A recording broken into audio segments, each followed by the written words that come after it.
My black and white scarf, my black and white scarf, my black and white scarf, my black and white, yeah, it's black and white, we're just black and white, it's my black and white, it's my black and white scarf.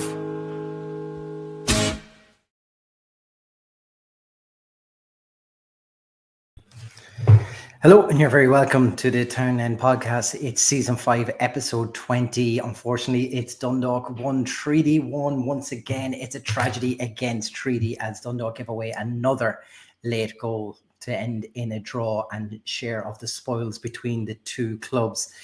To go through this mess tonight, we're joined by Steph and Gali. Gentlemen, how are you? Eva. Steph, how are you? All average. Average. Gali, Kieran Clough must be fed up playing Treaty and conceding a late goal and drawing with them again.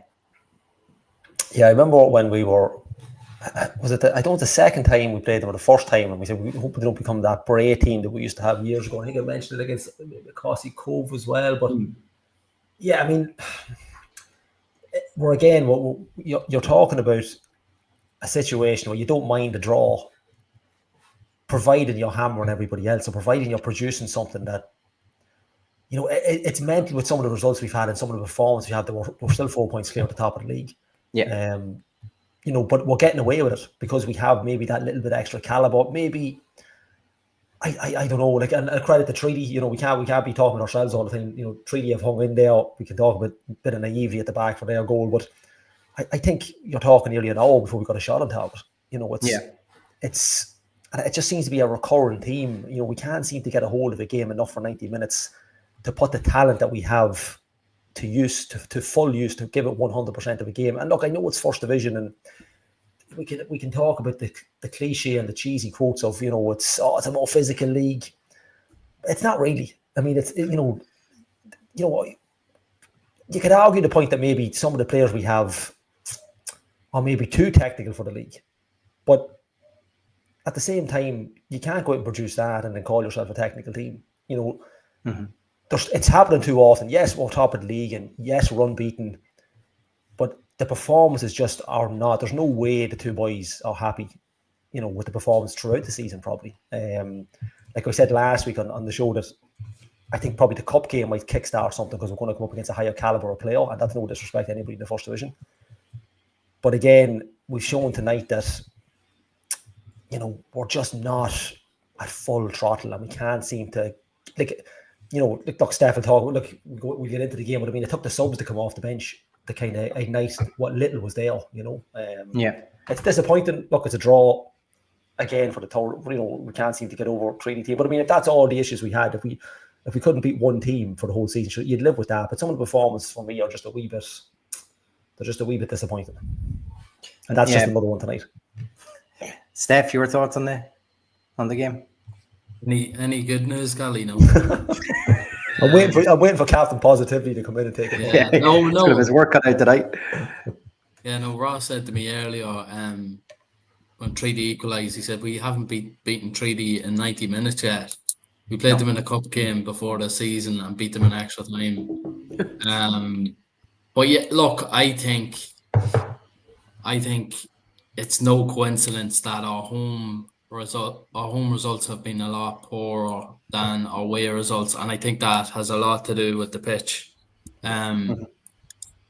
Look, I think we've been harping on about the pitch an awful long time, but you can see, for me anyway, players second guessing a pass or the way it kicks up off the ground. Touches just seem to be running away from them. Maybe it's an easy excuse, but I think the ground now is so unpredictable. When I've seen it up close, it hasn't looked good. There looks to be too much of that grit on it anyway. But look, I suppose you could make excuses, or you could say, look, both teams have to play on it, which doesn't excuse the, like, you go 1-0 up near the end of the game, you have to use a bit of your football IQ and just, you know, defend it for your life, send it long, whatever you have to do. You don't need to be the footballing team at that stage. you just need to do whatever you have to do to get across the line, whether it's, time waste, use a bit of the dark arts. But yeah, look, I think on a whole, I thought we might have shaded it being the better side. But it was nip and tuck. Like either of the teams could have picked up all 3 points tonight. I think Mikhail probably gets away with one where he tries to pass it back to one of the centre half, and it sort of gets caught in no man's land. And the striker or the attacker nips in, nearly scores. There's a couple of the header in the first half as well from the big defender, the left full. Pulls off a great save. It looked like a very good reaction save, and I suppose he was happy with that after what happened last week. So, but yeah, look, I didn't even think when we went ahead. I was nearly saying, like, we probably don't really deserve to be ahead here. As much as it was a good strike, it was an incredible strike. Technique was just perfect. I'm going in as a bombshell next week, whatever you call it. No idea. As a whatever you call it next week on the Love Island, yeah. So I'm gonna take you with me, Dan. You may take Dan with it. Yeah, he did a bit of damage over there. But yeah, look, it's at times it's very hard to watch. It's frustrating as well because you see the type of players we have on the pitch. Like if you see a Daryl Hogan and a Leo Gaxa, like you're just expecting them to light the place up. And look, it looked very. After 2-3 minutes, I thought young Tracy had settled in the left full. like he'd been playing there for about 3 or 4 seasons, and he was overlapping, and he done a jinky run. He probably got caught in 2 minds whether he was going to square it, cross it, or have a shot in the first few minutes. But yeah, like look, I don't know. It's one of them games where the longer it went on 0-0, you were just thinking it was just going to peter out to that, and then we go ahead and you're going, surely we hang on here, get our first win over Treaty this season. And yeah, it's a bad blow, especially how Cove had an impressive away win as well. Yeah, Gally, we knew kind of coming into this. We were laughing and joking amongst ourselves earlier in the day, saying, if anyone's fit, bring your boots up, because it just seemed like anyone could have got a game in the back 4 or back 3 as it was at times tonight. Such was the low numbers there. Shane Tracy, we've probably seen him applied more in the middle, but he seemed to equip himself okay at left back, and I suppose freed up Dervin then to be able to stay into the middle. Yeah, and I think it's a sign of probably there's no fear in these young kids. They're willing to play, and they're willing to play anywhere they're going to get minutes. And that's a testament to the boys that have come in at the start of the year or at the end of last season, I suppose, and run the rule over them and giving them their opportunity. Because, without sounding like a broken record, if we had stayed in the Premier Division, would these young lads have got their chance? We don't know now. Circumstances might have the money might have been as big in the Premier Division anyway for us. But yeah, come in, and like Steph said, he's like we haven't really done a lot wrong. We just haven't, going forward, we just seem to be a little bit. Seem to lack in just something, and talent's there. It's just, but the boys at the back, just go back to the original, not to get sidetracked. Yeah, these young lads come in and they can pretty much play 2 or 3 positions. We've seen it. We've seen Powershift come in and play a number 10 and number 6. He's played it wide. Young kid could probably play anywhere. Could be a right full if we need him as well. But individual performances. Yeah, look, there's nobody really that done themselves any harm, I suppose. I mean, it's one of them games. It probably sums up what First Division life is like. If it's a Premier Division match, we're probably going to absolutely hammer them on the show, because we probably hammered them for worse, for better performances in the Premier Division. But it's just a typical probably run-of-the-mill First Division game where, a draw, like Flano said at the end of the commentary, a draw is probably the right result. Well, not the right result. I mean, as you're watching as a game, it's not the right result for us, but as you're watching as a match, it's probably fair enough. Yeah. It's one of them games. If they had played another game for 90 minutes, it probably still ended in a draw, because there was just nothing. There was nobody to take the game with the scruff of the neck. Like I say, Powershift comes on off the bench. Yeah, it's I'm very wary of the fact that we're coming on to these podcasts every week and it's the same. It's almost the same. Well, you could cut and repeat from rinse and repeat from last week. Like the results, and we've had the same conversation with 1-0 victories. But just to go back to the original point, look, the young lads coming in when you're really stuck. We did make that tongue-in-cheek joke, Chris, about bringing your boots up. But I mean, I think we'd mentioned young Platt as well. Somebody grew up on Oriel Park today, Luke, we mentioned young Platt coming in as well. So of course, they're down to the bare bones. But I mean, the bare bones of a young setup anyway is not the worst thing to be at for Dundalk at the minute. There is enough there to beat anybody in the league. But again, we've just, as good as these young fellas are coming in, we're just lacking the more experienced head. Maybe it's like Ronan mentioned there, Ronan Coleman mentioned, maybe a bit of leadership, maybe just take the game with the scruff of the neck. That we're just lacking it again tonight. Just to go back on your point there, Steph, like Rory Gilson just on the Instagram saying that although the pitch looked better, the bounce seemed ridiculous. It was killing any chances of playing any quick, sharp football. And pretty much everyone saying that I can't believe it's happened again was the talk from most of the fans on the way out. I think that's probably the bit, Steph, that's going to annoy Kieran and Ken the most is 2 weeks in a row at home.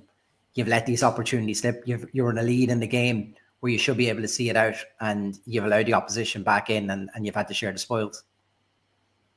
Yeah, just I think the camera work was making the pitch look very good, to be honest with you. But I must keep them filters on. Whoever that was, but the boys must have cut the grass before.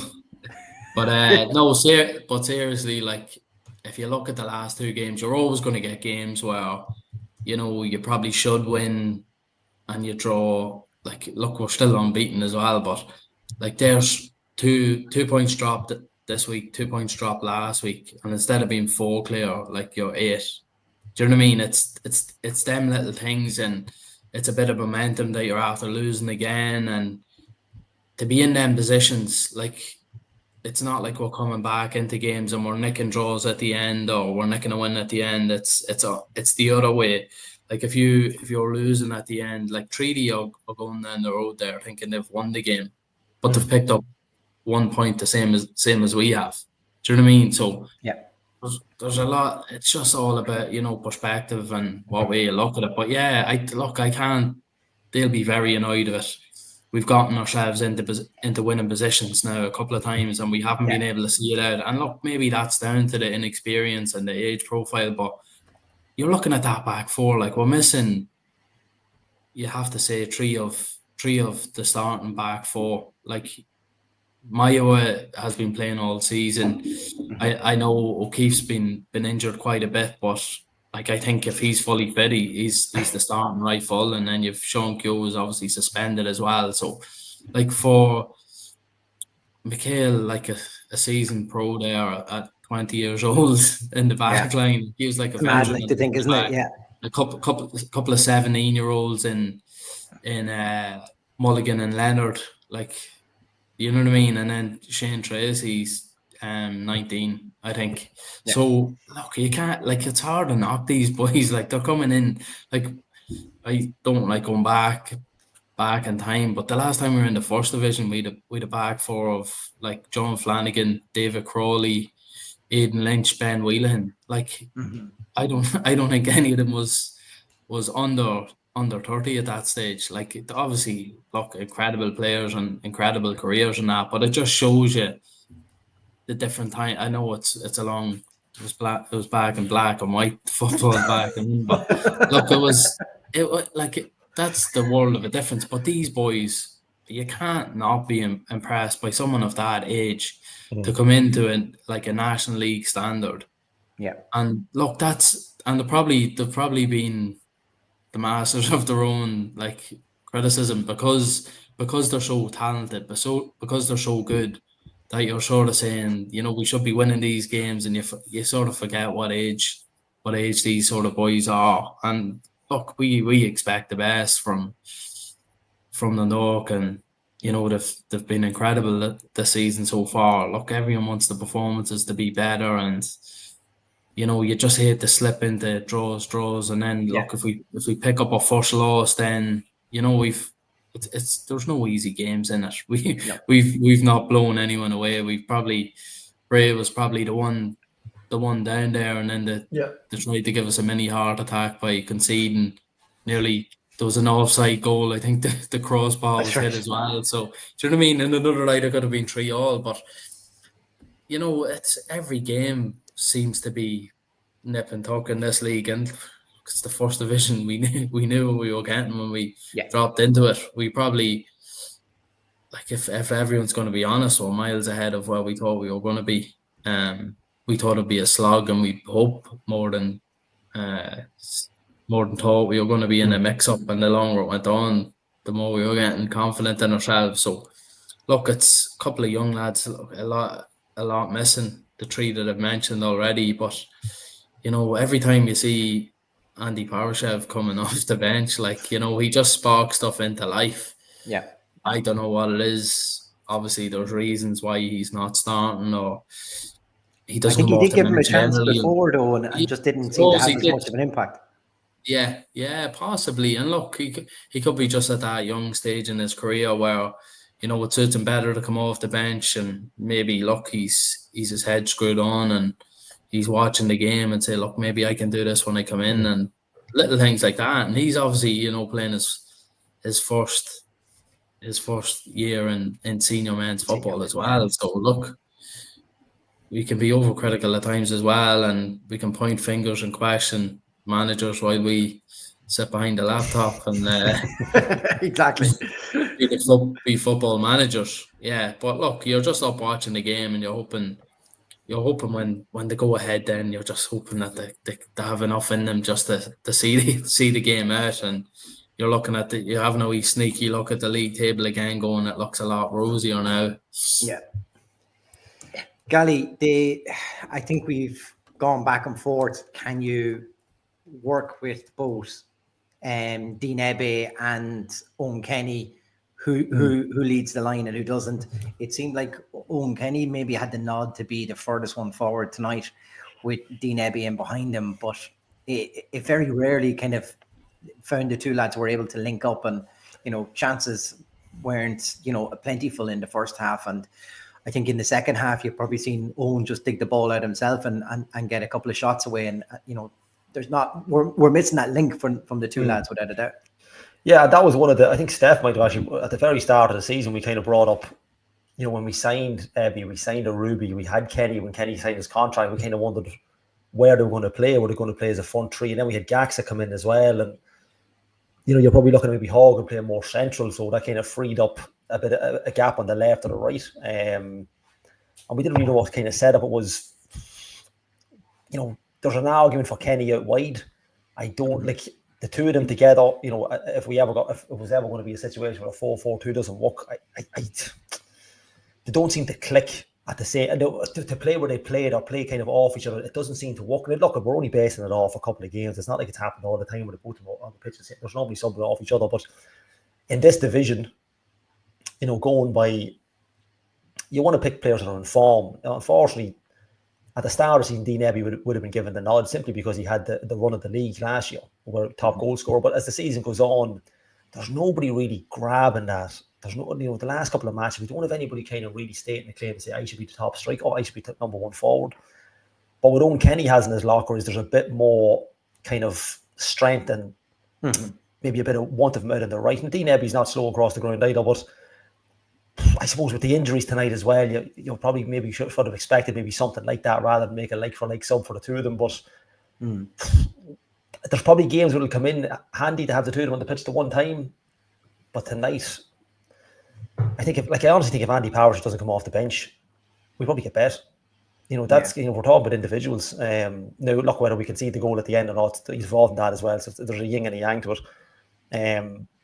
But I think the thing with Owen Kenny in particular is we'd want that little bit more. He doesn't seem to have. He just lacks a little bit. I don't know if it's just a mental attitude. We mentioned earlier in the season, he just needs that little bit of a run in the game where he grabs a goal maybe every other match, and he's just not getting the run of it at the minute. Ruby came in, done well when he came in, and that kind of maybe even more of a setback for him. But look, you don't see boys dropped, but for me, Ebbe still would be the man because he's always liable to come up with a goal so he had a chance in the second half as well. But yeah, they want to think they won at the back post. Yeah, but I think no matter at this stage at the minute, the way we're playing, I don't know who you'd put in there. Like, bar signing someone, I don't really know who you put in. And whether Wilson makes a difference when he comes in as well, it's one of them that from a podcast point of view and from a local kind of, Stephen Kenny, young boy done good. You want to see Owen Kenny up there and nobody else.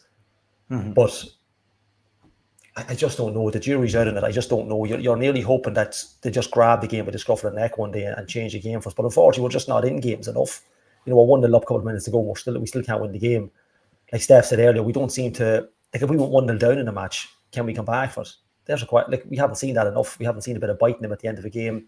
So the opportunity for the boys to put the ball in the back and lay it on and score a winner hasn't been there, with the exception of Ruby a couple of weeks ago. But it's a tough one. It really is. I'd expect a bit more from Owen Kenny at this level, simply because he should be a Premier Division player.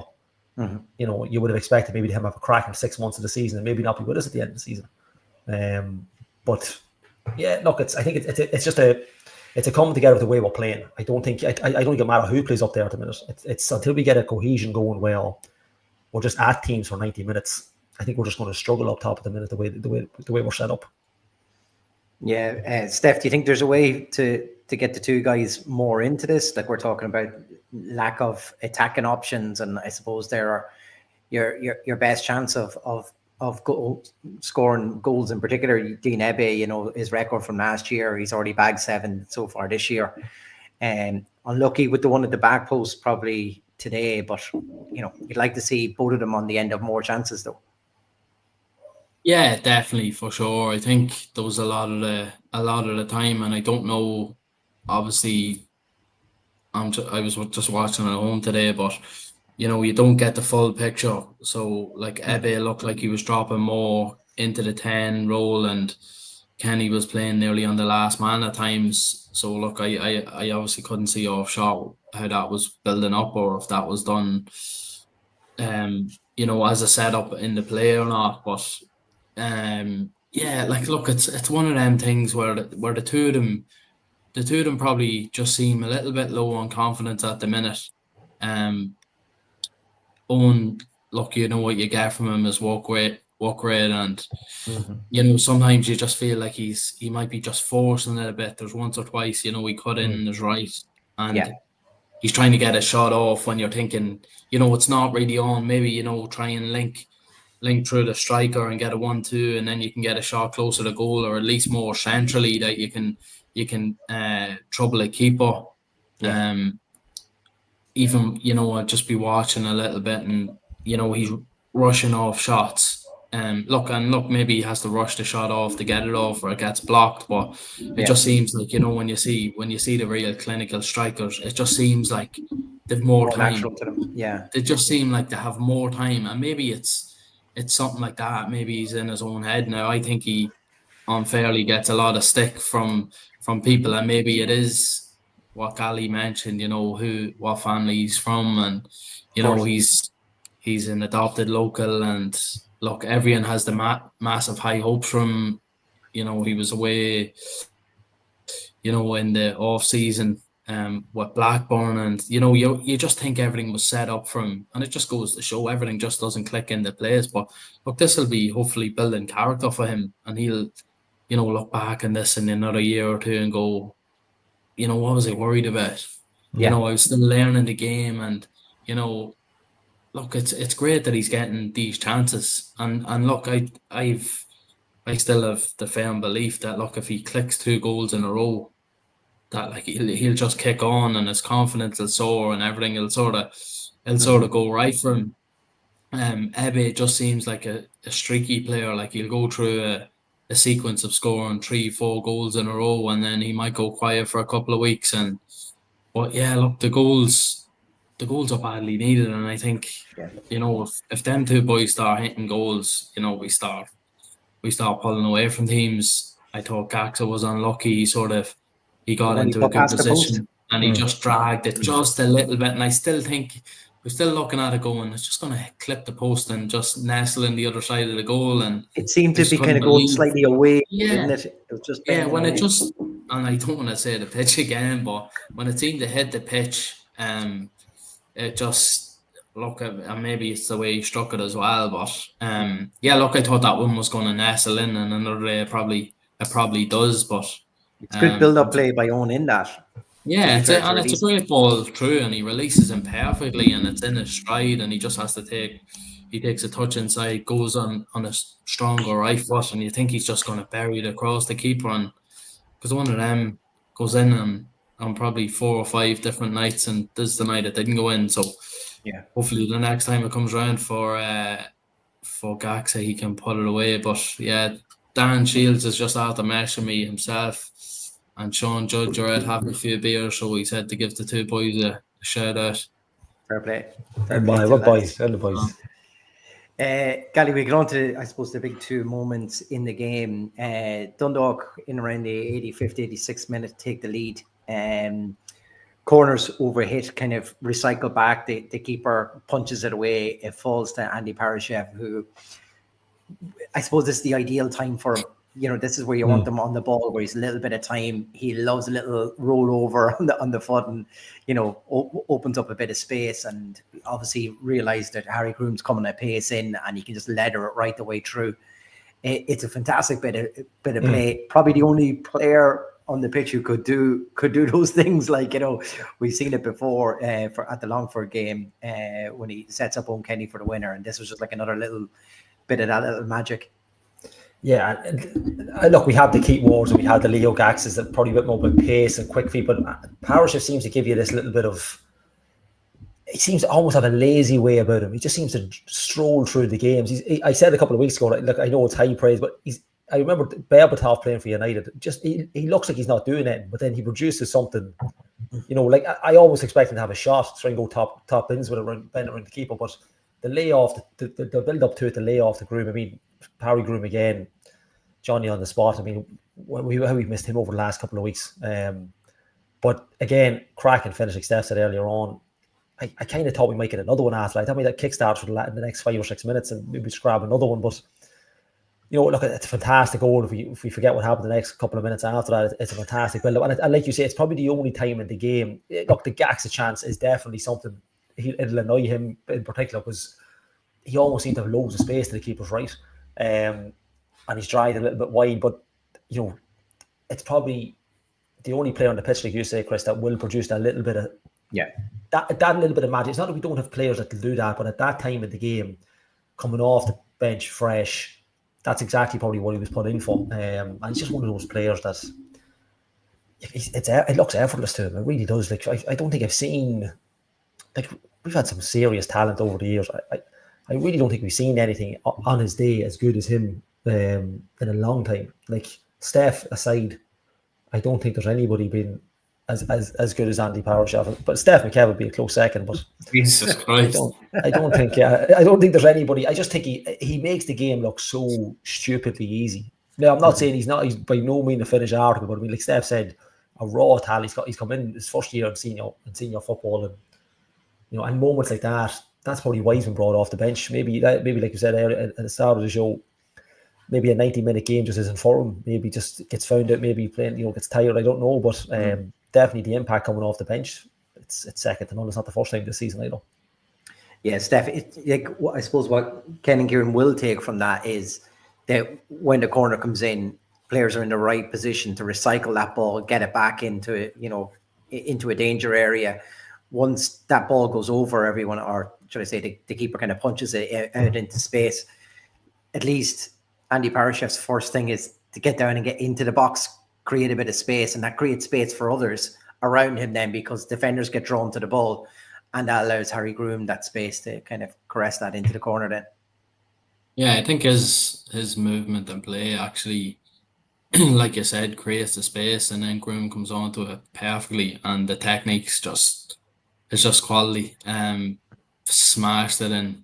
Love to see those goals. But yeah, it's like he has that in him, and then other times, you see him in the corner and he's trying to do a trick, and you're sort of saying, maybe that's not the time to be doing it. Maybe that's the time to be recycling it. But when he gets into that area, I just feel like there's certain defenders that he comes up against that just, I'd be the same myself. You'd be alarm bells going off in your head going, you don't know what he's going to do first of all, and then when you're fully concentrating on him, then he just releases somebody inside. Like the one that sticks out is always the Longford one where Owen Kenny gets on the end of it. Like it's that piece of magic that he does, gets himself in and sets up the winner in that game. And look, it's just something similar today. Unfortunately, it was to put us ahead, but we didn't hold on to it. But yeah, look, you can see the talent he has. I think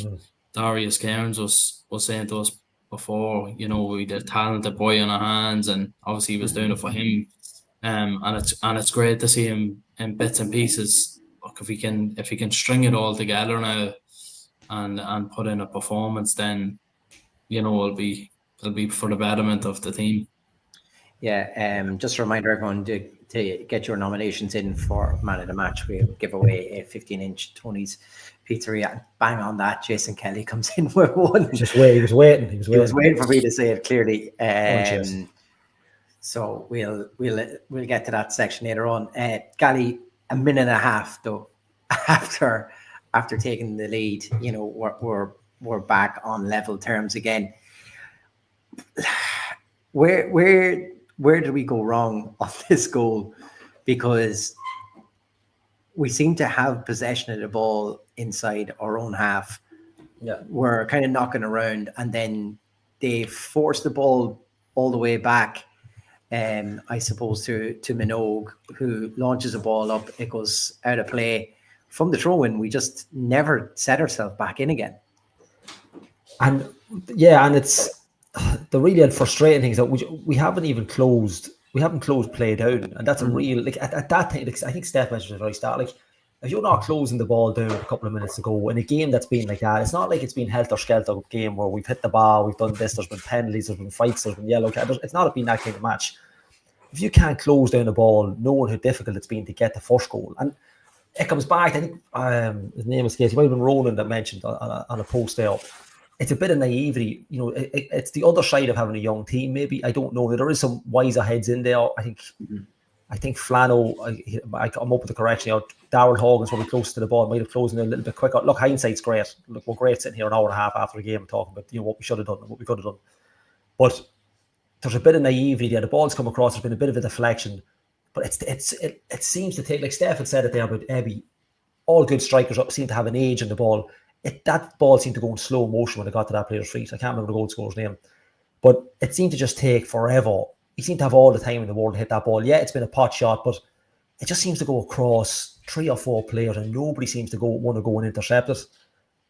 I just don't know if it's a drain on the game or I don't know, but you should be fired up whether it's going for another goal or trying to stop an equaliser. You have to have that bit of adrenaline for the last 5 or 6 minutes. It should be kicking in, especially at home, and it just isn't, and it's something that they'll be annoyed over. Like, they'll be annoyed maybe not scoring more goals and not producing more, but that'll really hit home that you got to see these games out, because like Steph said, over the last couple of weeks we should be 8 clear, not 4 clear, and you don't really want that coming back to haunt you. You'd like to think it doesn't, touch wood, but those little kind of defensive frailties or that young end of the team that we have, bit of naivety. I don't know, but I don't want to be pointing fingers on it. It's like you said, it is a young team we're dealing with, but that has to be cut out, because that could have been 1-0. If it's 1-0 in that game and that happens, we're down all with no points. Never mind the 1.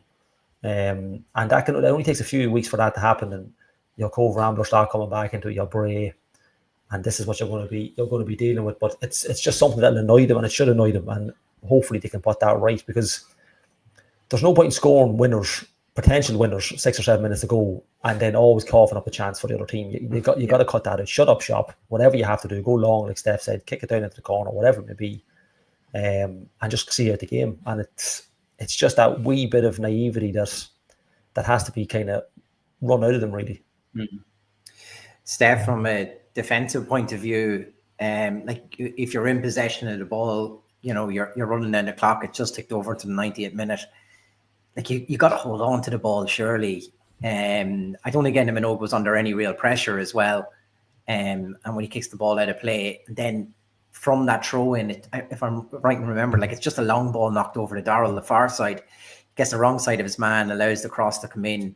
Like there's a header that wasn't fully cleared. Darrell's jumped in and hasn't kind of blocked the cross in. Like Gally just said, that ball comes across when it lands to Mark Walsh. He's got an eternity in the box as well. Like it's just a catalogue of errors, really, isn't it? Yeah, look, if you're analysing it, like obviously Minogue kicks it out of play not under too much pressure, then it's absolutely criminal to let them have a free throw straight back to the centre half that he can launch it. You know, obviously McHale or the left full gets ahead on it, and then I think Tracy, was it, or Tracy possibly, yeah, I think you're right, Tracy, and then he goes to close the winger. There's an overlap and run which sort of puts Hogan off, but yeah, look, you'd like to think he closed them down quicker. McHale misses the header, maybe just because he can't get there. But like, how is somebody in the box free there? Last couple of minutes, like where it's come from as well, and he's the only one in the box as well. You know, he's the only tricky one in there, and he's be able to get his ball at the feet first, and it's frustrating. Yeah, like look, if you're gonna sit in and defend it, like make sure you're marked up. Like it's the winger cuts back in on his left foot, and I don't know. It looks like Mulligan's caught in two minds where he goes with the man outside him or inside him, because he's sort of in between both of them. Now, look, whoever's a centre half needs to be coming across, and I think Leonard does try and block it, and he's just the wrong side of him though, then, isn't he? It's even a funny one how like he obviously he nearly gets to it as well, which is even more, and the ball's bobbling, and you're sort of like, I was trying to look over to see if it was gone in and everything. I was just like, oh God, surely not. Surely this isn't happening here. Like, but yeah, like look, I think it's not just right. There was one slip ball. Like there's 2-3 points possibly. Like you can 4 5 points that you can probably take out there. But you know, there it could have been stopped here, right? If it wasn't stopped here, then it could be stopped at the next one. And it's not. If he had to close them down, if he had to won the header, if he had to pick them up, do you know what I mean? There's lots. Look, there's lots you can pick at it, and I suppose the only joy is that it was an equaliser or not. Like if that had been for them to go 2-1 up, then at the end, like you'd be really, really kicking yourself. And look, I don't know, like I was saying weeks and weeks ago, maybe it would have been better if we had have lost the game, because everyone's saying, oh, we're unbeaten. Yeah. If you lose one of them games, but then the 2 games that you draw, you get full points in them, like you're in a better position. You know what I mean? Because like 1 loss is better than 2 draws, because you're only dropping 3 points for the loss. You're dropping 4 points for the 2 draws. But look, I don't know. Maybe I'm wrong as well. The math's all right. Yeah, a couple of losses. Like on one hand, you know, at least it wasn't a loss. But then, do you know what I'm saying? Maybe we should be losing right out of there. So don't listen to me. Whatever I say. Just Gallido, just the nature and the timing of that equaliser is the real kicking. Like Steph says. You can lose a game. I think this point was anyway. I think you can lose a game sometimes, but you know you can get back into the next one and get yourself back in. But just to lose that one so late, you've no time to get back on this. It's real kick in the teeth sort of a moment. And it's also on the back of the UCD match too. Yeah, and it's the old cliche. It's, you know, you're at your most vulnerable when you're 1-0 up. You know, and this Dundalk team have been, and it's again, it goes back, we just can't seem to finish teams off. And it's not, look, you go 1-0 up in the last couple of minutes, fantastic, you get a goal, but I mean, it's the other 85 minutes before that we should be doing better, regardless if we were playing in this league, because we have the caliber of players. I mean, if you were to stop this team playing tomorrow, you know, probably at least 5 probably go to a Premier Division team. You know, like 5 or 6 of that team, what we have would get into a Premier Division setup. I'm not saying it'll be in the 11. So, you know, we go up with if we go up when we cap positive here, when we go up, most of them will go with us, you'd like to think, and then kind of tiptoe in around some more experienced players. But if they want to go up with this team, they got to get that out of the way. They got to, the lads have already set them up to play a certain way, and they're not producing it. They're not set up to do that, or what they're not doing. That's not the idea. The boys aren't being set up to play that way, because we have these lads have been signed to play a certain way and with goals in mind. Because it was one of the things we asked here at the start of the year, at the night that they done at Oriel Park. He was always saying that we created chances. Last year we had the issue with Jamie Gunn, couldn't find the back of the net for loving the money, and he was more worried. He wasn't too worried about not having the net. He would be more worried the chances weren't created, but now we're not creating them. So there has to be something done. We got to be. And I wouldn't say it's for the want to try, and it's just maybe the games just aren't falling right. Maybe teams are setting themselves up, but it's just so frustrating to play against that. Like Steph had said, you've owned Kenny rushing the ball maybe, and because he's mad for goals, and rightly so. Like if he gets a chance, he's taking a little bit less time than somebody else to get a shot away, and it just all kind of culminates in a result like that. I can't remember the original question. I've gone off on a tangent here, but it's just very frustrating, because we have no right to sit here. In what date are we? The 20th of June, halfway through a season, 4 points clear. Like Steph said, we didn't think we'd even be playing football this year. We didn't think we'd even be near it.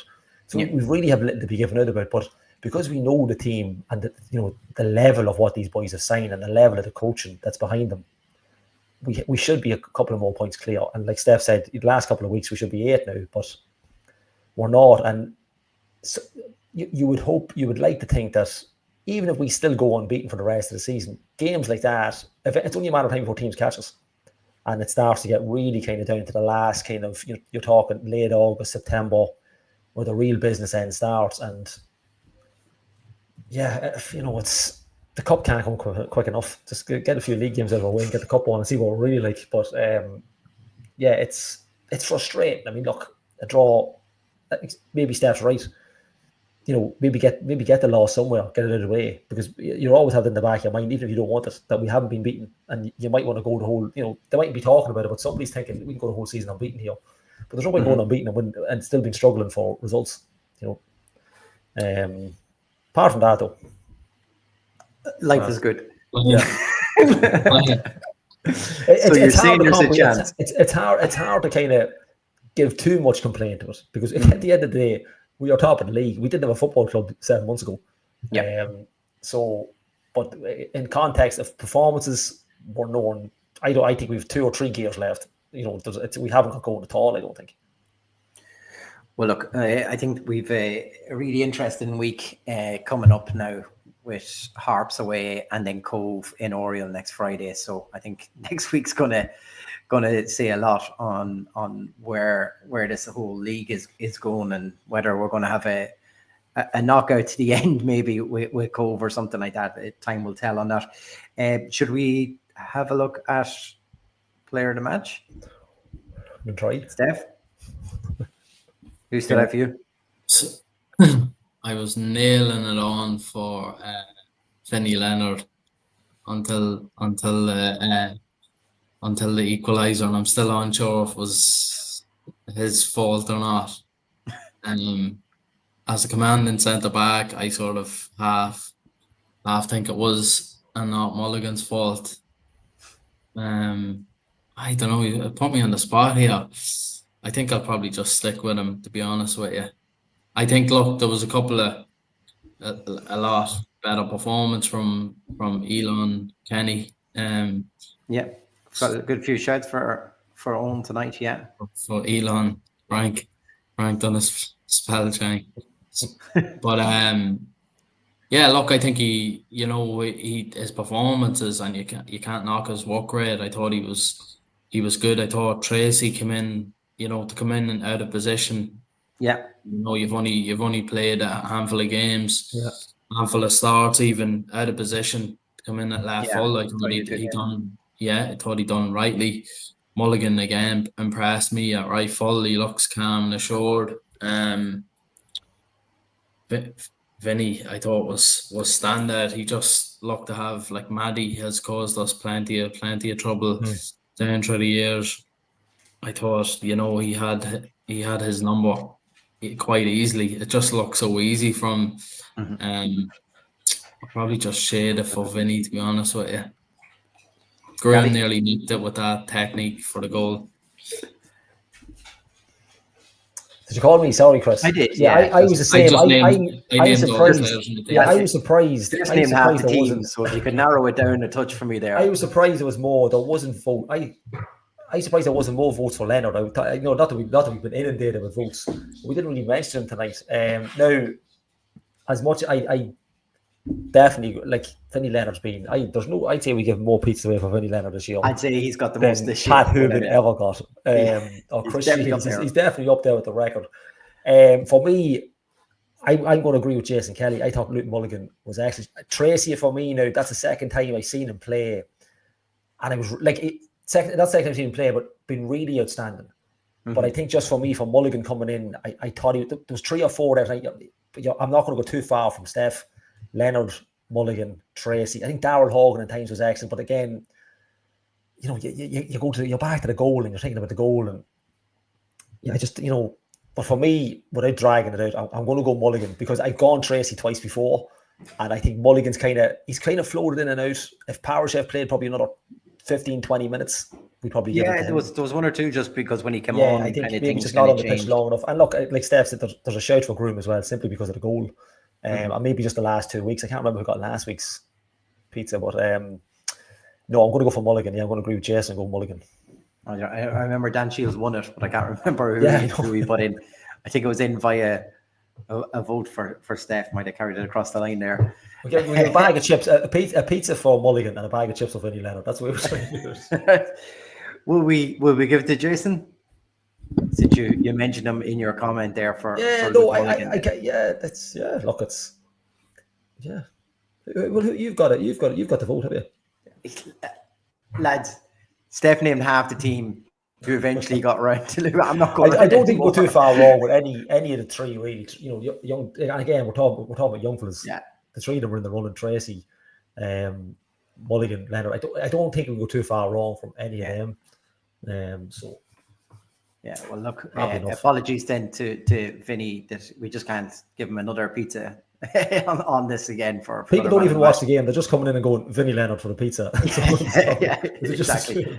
So congratulations to Jason. There is a 15-inch pizza there in Tony's Pizzeria for us, and thanks as always, Jason, for throwing in the comments. Steph, I just alluded to it there earlier on. This week is a big week coming up. I'd say. From Kieran's point of view, just getting out of Oriel Park for a game might do the world of good on Monday night, but then you're back against Cove, so you really need to go to Ballybuffet and pick up, well, all 3 points preferably, but you need to come back with something down the road, and you need to also have a performance, I think is more what they're going to look for, that's going to ignite a couple of these players to get them up for Friday.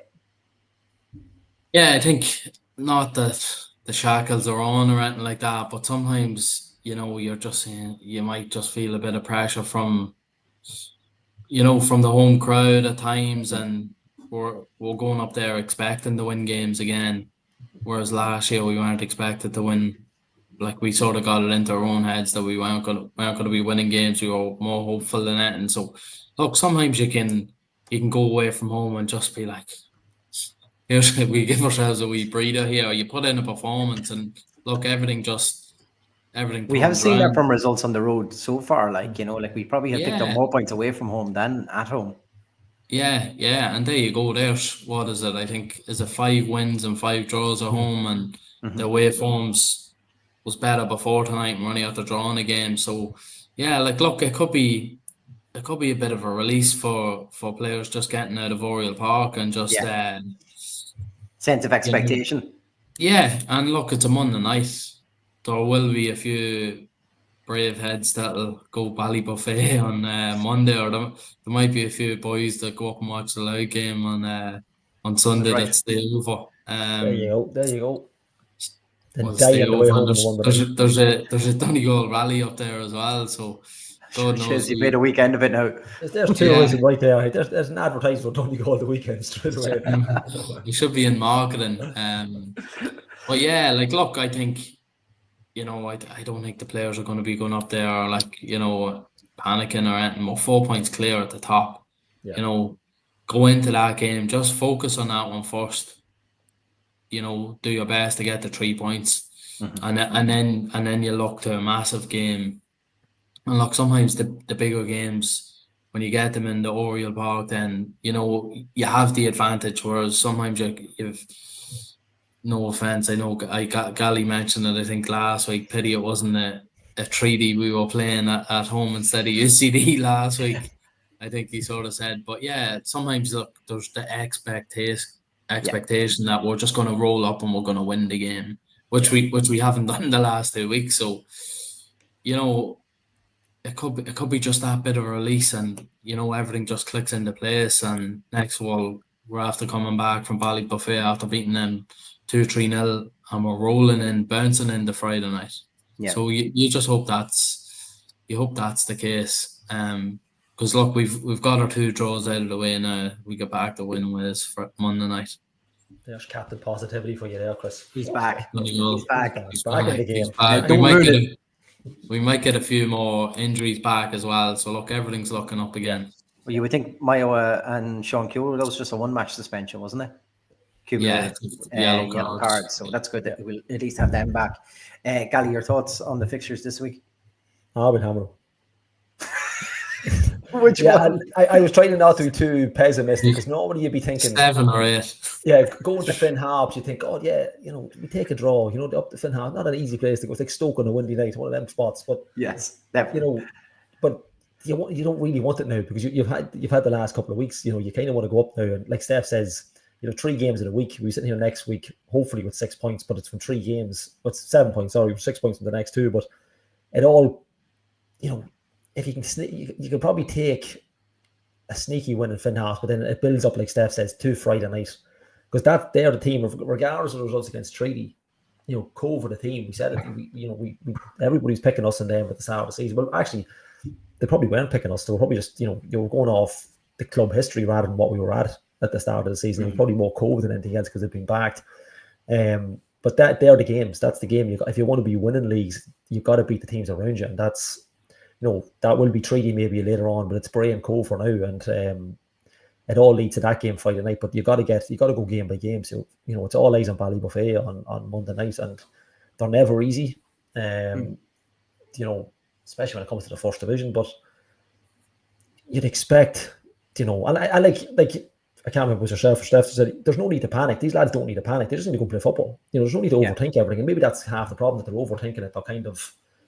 They're on a mental block because they know they've got this undefeated. We don't care about an undefeated season. We just want to go up and just need to go out and play football. And that's I know that's a really simple way of doing it, but they just got to go out and relax and just enjoy the game. And keep playing the way they can play, because the talent is there. Like, I mean, geez, we're miles ahead of everybody on paper. The talent we have is crazy, and it's so we can put it right now on Monday night.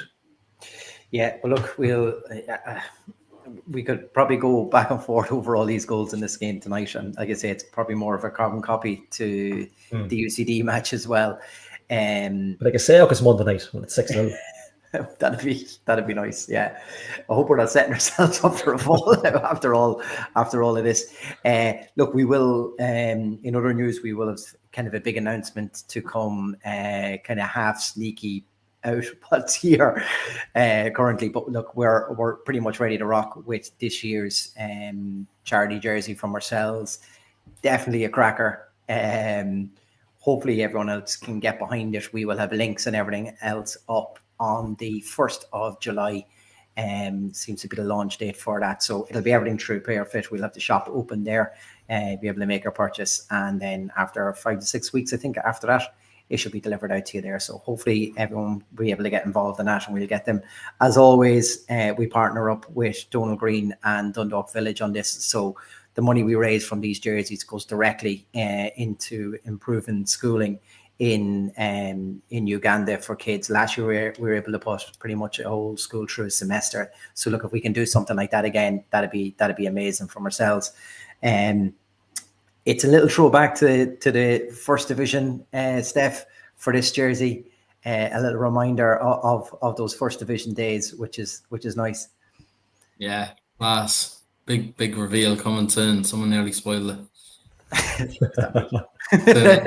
I'd say nothing. But yeah, look, I think it's a cracker, and hopefully it gets a wee bit of support just for the fact that it's for charity and it's helping kids over in Uganda. So fair play to Donald Green for the work he's doing with that as well.